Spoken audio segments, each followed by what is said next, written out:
Números capítulo 15. Leis sobre sacerdotes e ofertas.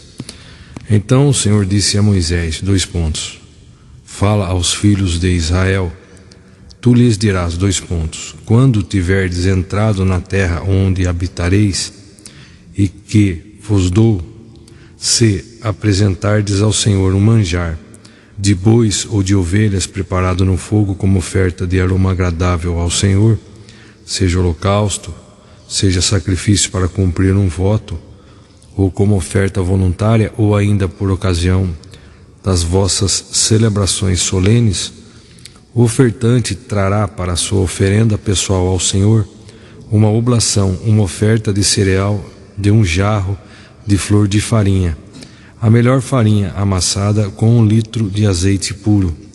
Versículo 5. Para cada cordeiro do holocausto ou do sacrifício, preparai 1 litro de vinho para libação como oferta derramada. Para cada carneiro, preparai uma oferta de cereal de 2 jarros da melhor farinha com 1 litro de azeite, e 1 litro de vinho como oferta derramada, que oferecerás em aroma agradável a Yahvé. Se for um novilho que vieres oferecer em holocausto ou em sacrifício a fim de cumprir um voto, ou como sacrifício de comunhão a Yahvé. Versículo 9. Será oferecida, além do novilho, uma oblação, oferta de cereal de 3 jarros de flor de farinha, a melhor farinha amassada com 1 hin, meio galão de azeite puro. E também apresentarás uma libação, oferta derramada de meio galão de vinho. Será uma oferta preparada no fogo, e o cheiro desse sacrifício é agradável a Deus, o Eterno. Assim se fará para cada novilho, cada carneiro ou cada cabeça de animal pequeno, ovelha, cordeiro ou cabrito. Aí no versículo 12, segundo o número de animais que fordes imolar, fareis o mesmo para cada um deles, conforme o seu número. Todos os israelitas farão isso, quando trouxerem as ofertas de alimento que têm um aroma aprazível ao Senhor. E se algum estrangeiro que vive convosco, ou entre vós, descendentes, apresentar um manjar preparado no fogo, de cheiro agradável a Yahvé, deverá proceder da mesma maneira. A congregação deverá obedecer às mesmas leis, estatutos que valerão tanto para vós como para o estrangeiro que habita entre vós. Esse é um decreto perpétuo pelas suas gerações, que perante Yahvé valerá tanto para vós quanto para o estrangeiro residente. Versículo 16. A mesma lei e ordenança incidirá tanto para vós como para o estrangeiro que habita no meio de vós. As primícias do pão.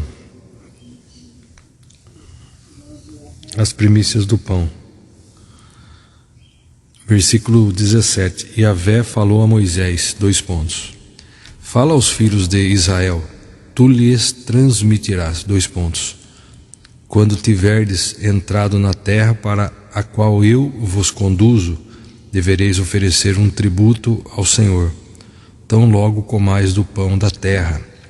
Como primícias da vossa massa de farinha nova, separareis um pão. Fareis uma separação como aquela que se faz com a eira, como uma oferta da vossa colheita. Na outra versão aqui, da Almeida Revista Corrigida, está escrito assim: das primícias da vossa massa oferecereis um bolo em oferta alçada como a oferta da eira, assim o oferecereis. Provérbios 3, 9. Honra ao Senhor com teus bens e com as primícias de todos os teus rendimentos. Versículo 10. E se encherão com fartura os teus celeiros, assim como transbordarão de vinho os teus reservatórios. 2 Coríntios 9, 8. Nos ensina semeando e colhendo com fartura, certos de que Deus é poderoso para fazer que toda a graça vos seja acrescentada, a fim de que, em todas as áreas da vida, em todo o tempo, tendo todas as vossas necessidades satisfeitas, transbordeis em toda boa obra. Voltando em Números 15, agora o versículo 21, em todas as vossas gerações apresentareis a Yahvé um tributo do melhor das vossas primeiras farinhas a cada colheita. Em Provérbios 3, 9 e 10, que nós lemos, no comentário aqui dessa Bíblia de Estudos, está escrito da seguinte forma: Deus promete a todos que lhe trazem o dízimo de seus bens e ganhos, como sincera demonstração de fé, louvor e adoração. Deus promete derramar mais bênçãos do que eles têm condições de recolher e armazenar. Malaquias 3:10, Deuteronômio 28, 8, 12, 2 Coríntios 9, temos aqui orientações quanto à coleta. Ora, quanto à assistência em favor dos santos, não há necessidade de que vos escrevas, porquanto estou convicto da vossa total disposição, da qual me orgulho de vós diante dos macedônios, informando que a Acaia está pronta para contribuir desde o ano passado, e a vossa dedicação tem incentivado muitos outros. No entanto, estou enviando esse irmão com o propósito de que nosso orgulho por vós, nesse aspecto, não se torne inútil, a fim de que estejais preparados, como afirmei que de fato estariam, a fim de que, se alguns macedônios forem comigo e os encontrarem despreparados, nós, para não vos mencionar, não sejamos envergonhados por tanta confiança que depositamos em vós. Versículo 5, sendo assim, considerai necessário pedir a esses irmãos vos visitassem e preparassem de antemão a vossa contribuição, que já havia sido prometida, para que esteja pronta como oferta generosa, e não como algo arrancado da avareza, como oferta generosa, e não como algo arrancado de avareza. Aí no versículo 6, semeando e colhendo fartura, lembrai-vos: aquele que pouco semeia, igualmente colherá pouco, mas aquele que semeia com generosidade, da mesma forma colherá com fartura. Versículo 7, cada pessoa coopere conforme tiver proposto em seu coração, não com pesar ou por constrangimento, pois Deus ama o doador que contribui com alegria. Aí onde nós lemos aqui agora há pouco, no versículo 8, certos de que Deus é poderoso para fazer que toda a graça vos seja acrescentada, a fim do quê? A fim de que em todas as áreas da vida, em todo o tempo, tendo todas as vossas necessidades satisfeitas, transbordeis em toda boa obra. Versículo 9, como está escrito, distribuiu, doou dos seus bens aos necessitados. A sua fidelidade será eternamente reconhecida. Aquele que oferta a semente ao que semeia, e pão ao que tem fome, também vos suprirá e multiplicará a semente, e fará desenvolver os frutos da vossa fidelidade. Sereis enriquecidos em todas as áreas de vossas vidas, a fim de que possais ser generosos em qualquer ocasião, e por nosso intermédio a vossa boa vontade resulte em ações de graças a Deus.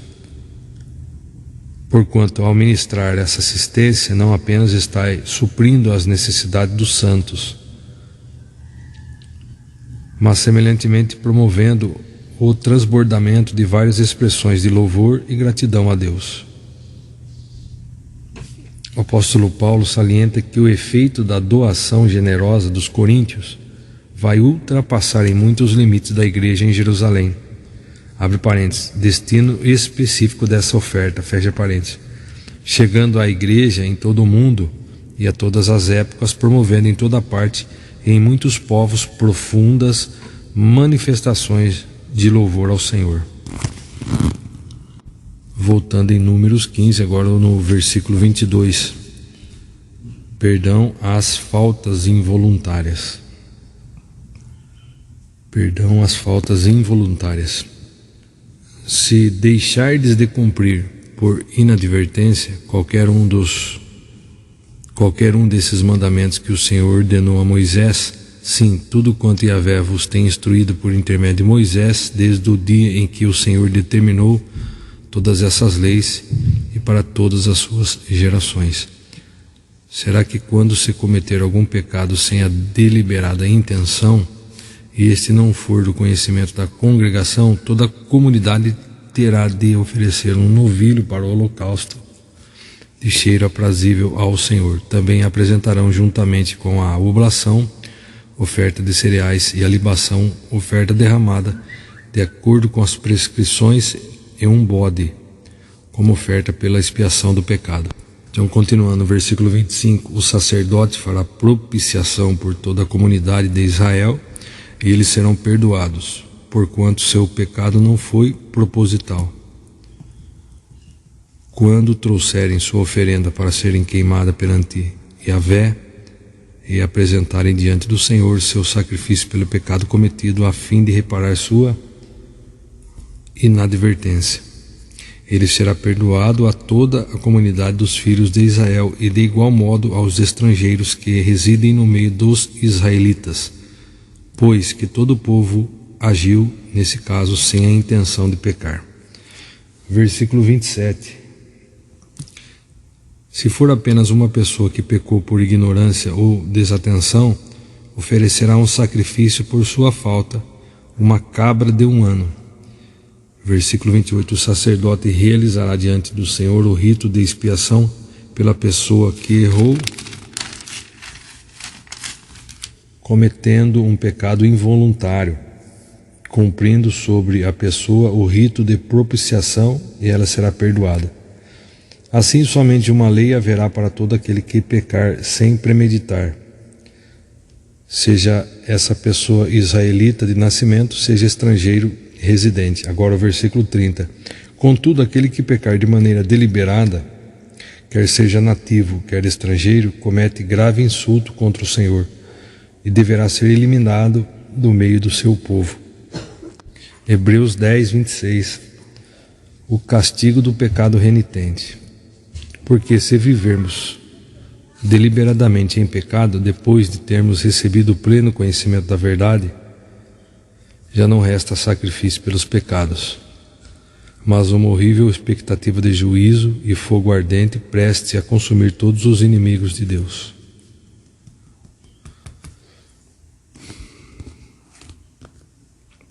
Veja aqui no comentário dessa passagem, desses 2 versículos que lemos: todo e qualquer pecado tem seu perdão e remissão em Cristo Jesus, menos o pecado da rejeição consciente e sistemática ao amor de Deus mediante seu Evangelho. Apostasia. O cenário histórico dessa passagem do Antigo Testamento está registrado em Números 15, 27 ao 31, e refere-se especialmente àquelas pessoas que, havendo confessado sua fé no Senhor, decidem afastar-se do corpo de Cristo, a Igreja, negando a fé que um dia abraçaram.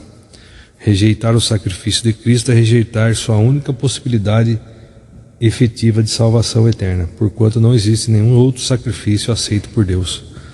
A expressão feriu os pés do Filho de Deus comunica o sentido de absoluto e renitente desprezo ao Senhor e à sua palavra. Zacarias 12, 1 ao 9. Em Hebreus 6,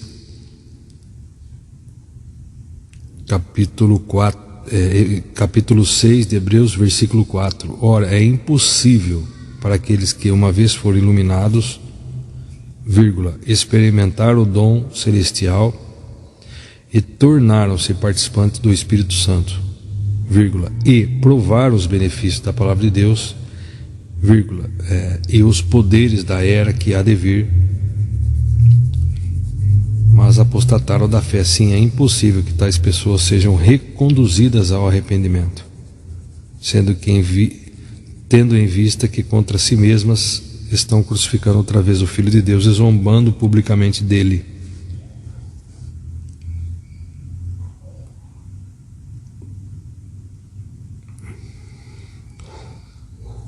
Então, se a pessoa de propósito conduziu-se como um apóstata, não tem mais jeito.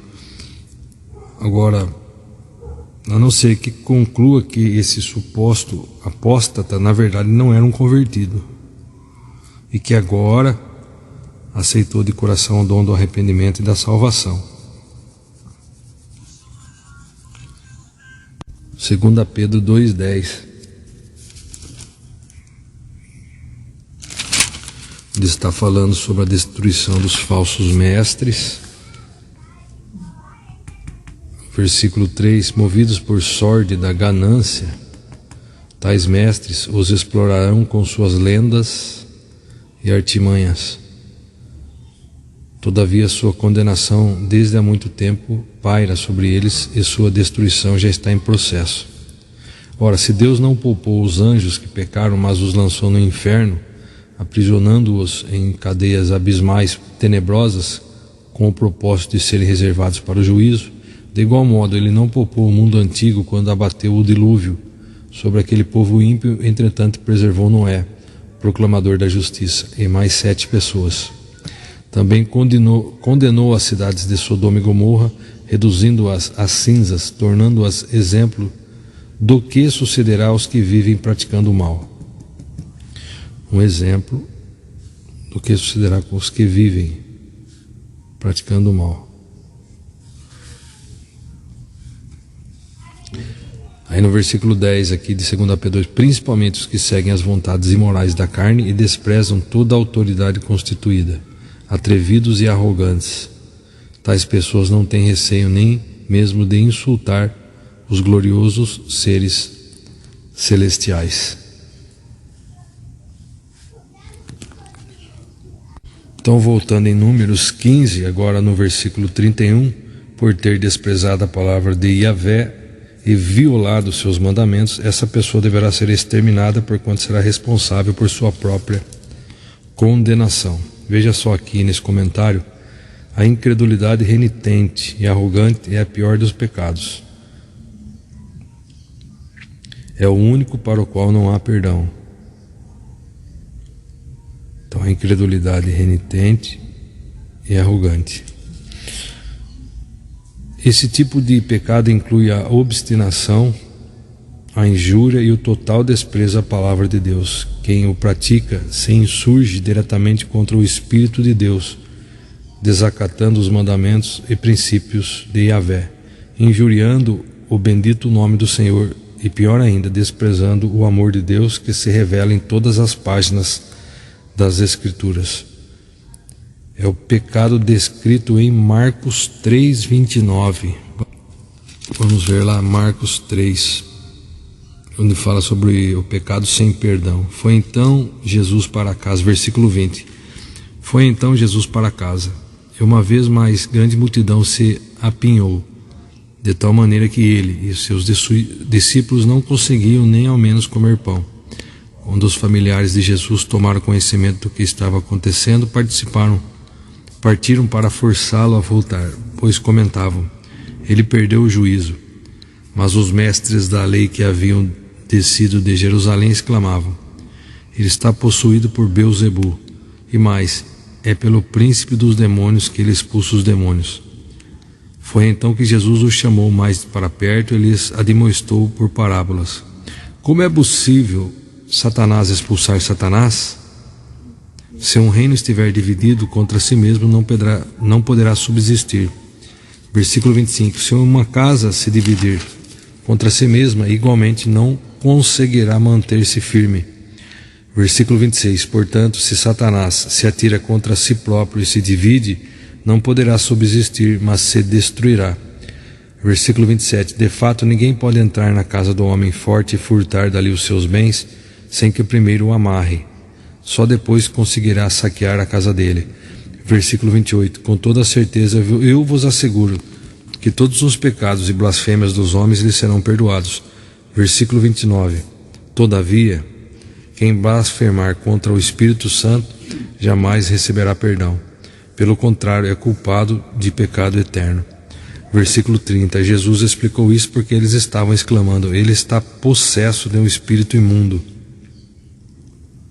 Então veja aqui o comentário. Beuzebu é uma antiga expressão hebraica. Baal-zebud significa, entre aspas, senhor das moscas, segundo Reis 1:2-16, ligada ao líder máximo dos demônios. A declaração de Jesus sobre a blasfêmia contra o Espírito Santo é das mais solenes. Entretanto, o pecado imperdoável não é um pensamento, não é um ato ou uma palavra isolada, mas sim a persistente atitude de arrogância, oposição intencional e rejeição explícita a Jesus Cristo e a sua palavra.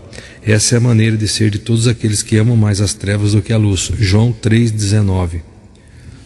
Jesus não declarou que os mestres e líderes religiosos haviam efetivamente cometido esse pecado, mas que estavam em eminente perigo.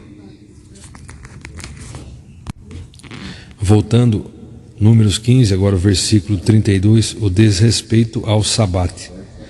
Certa ocasião, quando os filhos de Israel estavam no deserto, o homem foi surpreendido apanhando lenha durante o sabate, no dia de sábado.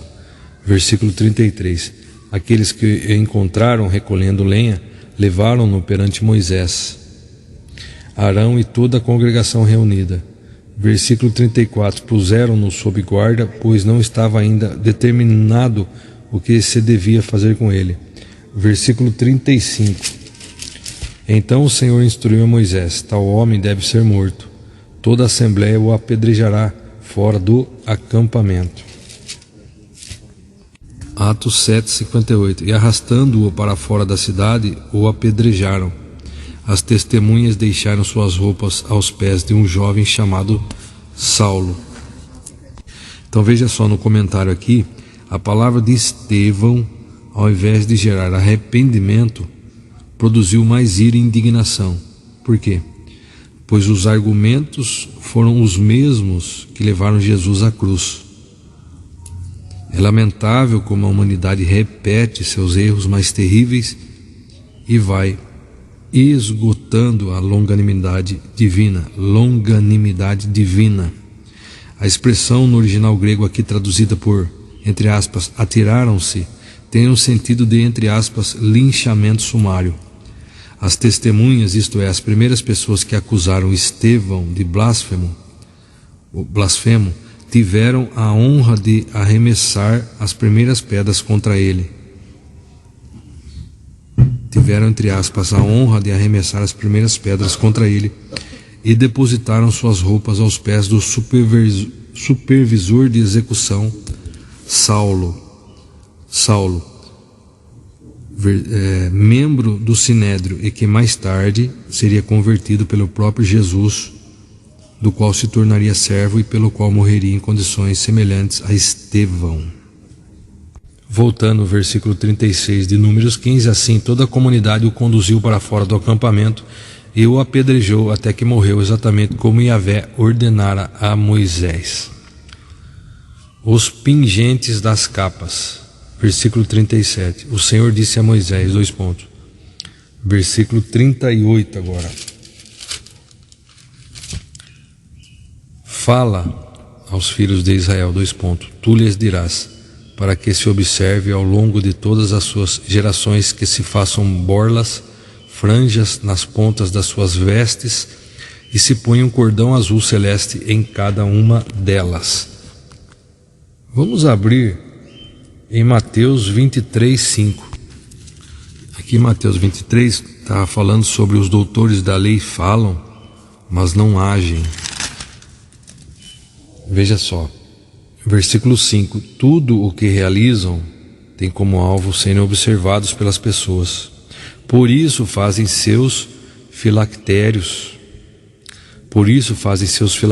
bem largos e as franjas de suas vestes mais longas. Aí fala, amam o lugar de honra nos banquetes e os primeiros assentos nas sinagogas. Veja só aqui, os filactérios ou tefilins, eram pequenos rolos ou caixinhas de couro que os judeus religiosos, Veja só, os judeus religiosos usavam presos à testa, perto do coração e no braço esquerdo. Essas pequenas cápsulas continham 4 passagens da Torá.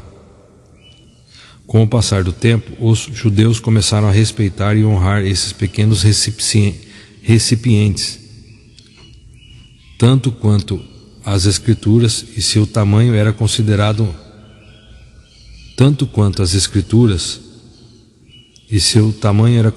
um sinal de zelo espiritual de quem os ostentava. Os fariseus acreditavam que o próprio Deus usava filactérios. Por isso eram considerados como amuletos de boa sorte e proteção contra o mal. Amuletos de boa sorte e proteção contra o mal. As franjas eram as borlas descritas em Números 15, 37 e 41, que todo judeu deveria usar. Jesus também as usava nas 4 pontas de seu manto. Em Mateus 9:20 são chamadas de orla. Essas borlas eram um tipo de madeixas de lã, branca e azul, e tinham a singela função de declarar o amor de quem as usava a Yahvé, o Senhor, e a vontade do seu coração de cumprir a Torá da maneira mais fiel possível. As borlas tinham o tamanho médio de até 10 centímetros. Entretanto, os fariseus se alongavam muito mais em sinal de maior espiritualidade, o que Deus criou para ser apenas um lembrete de fé e marca de devoção, tornou-se objeto de adoração e ostentação, entre parênteses, fetiche. Voltando para darmos aqui a conclusão, versículo 39 de Números 15. Dessa forma, as borlas estarão sempre ali para que, vendo-as, vos lembreis de todos os mandamentos de Yahvé e os cumprais. Não seguireis os desejos do vosso coração, nem os dos vossos olhos, após os quais andais adulterando.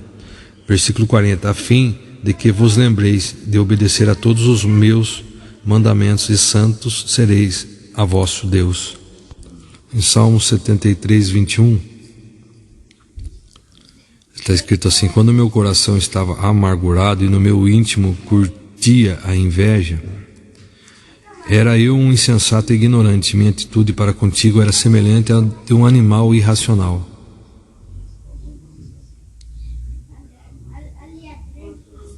Veja aqui, o que importa na vida não é como começamos, mas como vamos terminar nossa jornada na terra.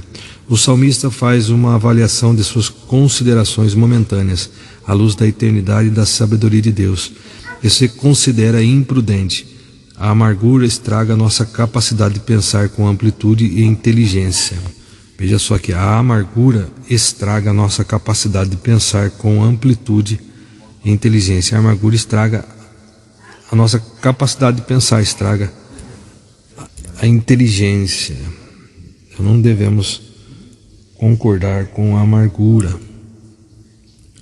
Aí versículo 23, contudo estou sempre diante de ti, portanto tomas a minha mão direita e me sustens. Tu me diriges de acordo com os teus desígnios e no fim me acolherás em glória.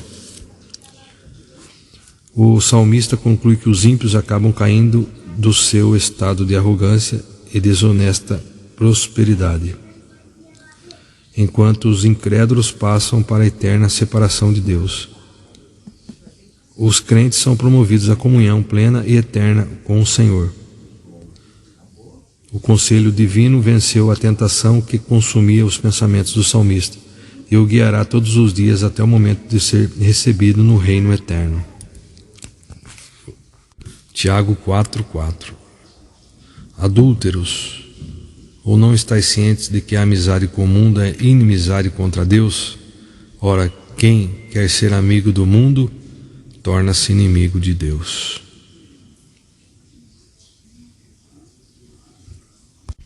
Aí voltando aqui em Números 15, agora eu vou ler na Almeida Revista Corrigida, versículo 40.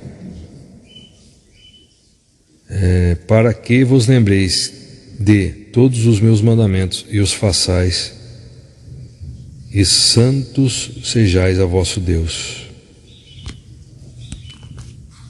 Romanos 12:1 nos ensina sobre a vida como culto espiritual, nossa própria vida, nosso estilo de vida. Portanto, caros irmãos, rogo-vos pelas misericórdias de Deus que apresentei o vosso corpo como um sacrifício vivo, santo e agradável a Deus, que é o vosso culto lógico. Então, esse culto lógico é o culto cristão, como sendo uma atitude pessoal e diária de devoção, de adoração e serviço a Deus e aos semelhantes. O apóstolo Paulo esse termo lógicos, Paulo caracteriza como o culto cristão, como sendo a nossa atitude pessoal. Colossenses 1:22, agora, entretanto, ele vos reconciliou no corpo físico de Cristo, por meio da morte, para vos apresentar santos, inculpáveis e absolvidos de qualquer acusação diante dele. Se de fato permaneceis na fé, alicerçados e firmes, sem vos afastar da esperança do Evangelho que ouvistes e que está sendo pregado a todas as pessoas em todo o mundo, do qual eu, Paulo, me tornei ministro. 1 Pedro 1:15, onde nos ensina sobre um encorajamento a uma vida santa. Porém, considerando a santidade daquele que vos convocou, tornai-vos da mesma maneira santos em todas as vossas atitudes. Versículo 16, porquanto está escrito, sede santos, porque eu sou santo. Aí voltando aqui para então lermos o último versículo desse capítulo 15 de Números. Eu sou o Senhor, o Eterno, o vosso Deus, que vos livrei da terra do Egito, para vos ser por Deus, eu Yahvé, vosso Deus. E na versão da Almeida Revista Corrigida está, eu sou o Senhor vosso Deus, que vos tirei da terra do Egito, para vos ser por Deus, eu sou o Senhor vosso Deus. Muito bem, então nós concluímos aqui a leitura, a meditação hoje aqui, nesse momento, em Números capítulo 15, e também lemos passagens aqui no Novo Testamento. Todas as respostas nós encontramos aqui a resposta, todas as dúvidas que temos, nós encontramos resposta aqui na Palavra de Deus. Por isso somos instruídos, ensinados diariamente a lermos as Escrituras, procurarmos nos esforçar para entender e colocar em prática em nossa vida diária o que nós entendemos.